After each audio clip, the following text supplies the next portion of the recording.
जय माता दी। गुरु चांडाल दोष ये एक ऐसा दोष है जो व्यक्ति के जीवन में बहुत घातक होता है। गुरु चांडाल दोष धन भी देता है, गुरु चांडाल दोष आपको लाभ भी देता है, लेकिन साथ ही साथ ये व्यक्ति के चरित्र का पतन करता है।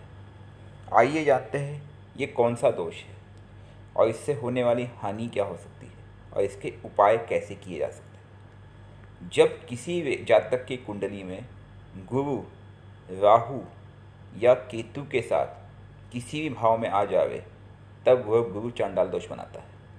अगर गुरु चांडाल दोष गुरु खुद की राशि में बनाता हो या फिर मित्र की राशि में बनाता हो या ऊंच का होकर बनाता हो और राहु या केतु कमज़ोर पड़ते हो या फिर गुरु या राहु के बीच में डिग्री का अंतर 20 से ज़्यादा हो, तब उसका प्रभाव उस व्यक्ति के जीवन में या गुरु चांडाल दोष का प्रभाव कम हो जाता है या यूँ कहें 50%। लेकिन अगर ऐसा ना हो तो वह प्रभाव 100% होता है।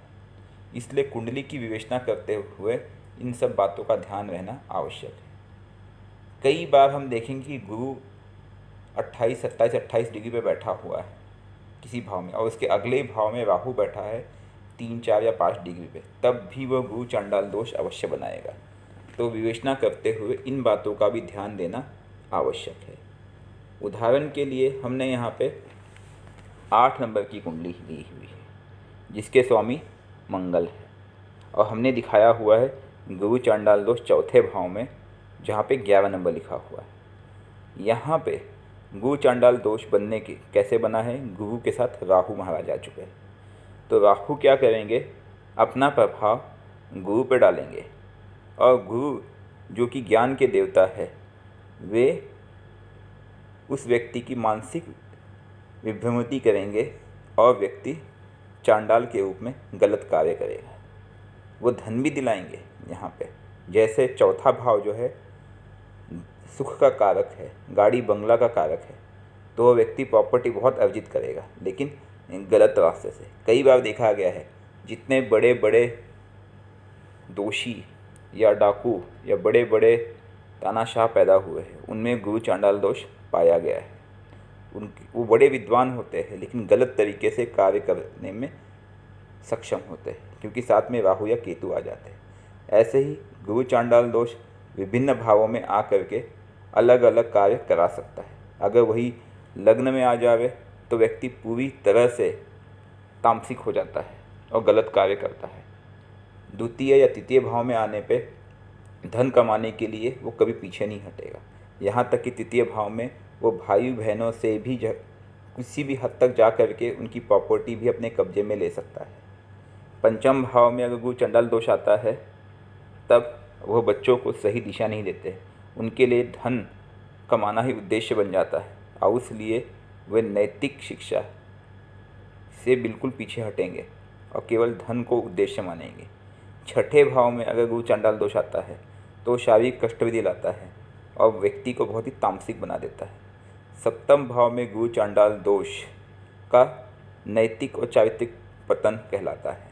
अष्टम भाव में गुरु चांडाल दोष कई बार अचानक लाभ भी उत्पन्न कर देता है, लेकिन यह भी नैतिक पतन होता ही होता है। भाग्य स्थान में नवेम भाव में जहाँ पे 4 नंबर लिखा है, यहाँ पे अगर गुरु चांडाल दोष बनता है तब व्यक्ति का भाग्य बहुत तेज़ी से काम करता है और वो हर गलत काम करके भी जल्दी निकल जाता है, लेकिन उसे धोखा भी होने की संभावना बनी रहती है क्योंकि समक्ष राहु केतु में से एक विपरीत होता है। अगर उसकी महादशा अंतर्दशा आ गई तो वो उसको जेल भी जाना पड़ सकता है। 10वें भाव में गुरु चांडाल दोष बनता है तो व्यक्ति हर कुकर्म करके, हर गलत रास्ते को अपना करके अपने ऊपर वाले को बाजू करके वो ऊपर बढ़ने की कोशिश करता है। ऐसे ही लाभ के स्थान पे जहाँ पे 6 नंबर लिखा है, यहाँ पे गुरु चांडाल दोष व्यक्ति को लोभी बना देता है। और द्वादश भाव में जहाँ पे 7 नंबर लिखा है, यहाँ पे अगर गुरु चांडाल दोष बनता हो तो व्यक्ति हर तरह के गलत कार्य करने में सक्षम होता है, लेकिन उसे हानि भी होती है, जेल भी जाना पड़ सकता है। वह बहुत बड़ा नेता, राजनेता या एक उच्च पद का व्यक्ति बनता है जिसके जीवन में बहुत उतार चढ़ाव रहते हैं। अब आप समझते हैं कि इनकी उपाय कैसी की जाए। अगर किसी जातक की कुंडली में गुरु चांडाल दोष है तो हम कहेंगे कि उसे गुरु महाराज और जिसके साथ चांडाल दोष बन रहा हो, राहु या केतु, उनके मंत्र का जाप करना या करवाना आवश्यक है किसी योग्य पंडित द्वारा। गुरु के 19,000 मंत्र का जाप करना होगा और राहु या केतु के 18,000 मंत्र का। राहु का मंत्र है ओम राम राहवे नमः, केतु का मंत्र है ओम केम केतवे नमः और गुरु का मंत्र ओम गुम गुरुवे नमः या फिर ओम ब्रह्म बृहस्पते नमः। इनके तांत्रिक मंत्र भी है जैसे ओम राम वीम वोम सह बृहस्पते नमः। ऐसे ही केतु का भी तांत्रिक मंत्र है और ओम स्ताम सीम स्तोम सह केतवे नमः। और राहु का भी तांत्रिक मंत्र ओम राम वीम वोम सह राहवे नमः। इनके बारे में हमने पहले भी वीडियो में दिखाया हुआ है, बताया हुआ है। तो ये है गुरु चंडाल दोष। इसके उपाय आप खुद करें और उपाय करके इनसे निकलने का प्रयत्न करें। साथ ही साथ अगर इनकी महादशा हो उस समय ये दोष बहुत ही घातक हो जाता है, तब आप गुरुवार का उपवास करना ना भूलें। ये आपके लिए आवश्यक होगा।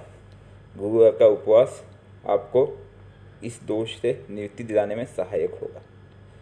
हम इस केस में स्पेसिफिक कोई रत्न तो सलाह भी नहीं देंगे क्योंकि वो केस टू केस डिपेंड करता है, लेकिन इनके और भी तरीके हैं। गुरु के दान भी किए जा सकते हैं और राहु केतु के उपाय के लिए कुछ तांत्रिक मंत्र भी है जिनके प्रयोग से आप बच सकते हैं गुरु चांडाल दोष से। जय माता दी।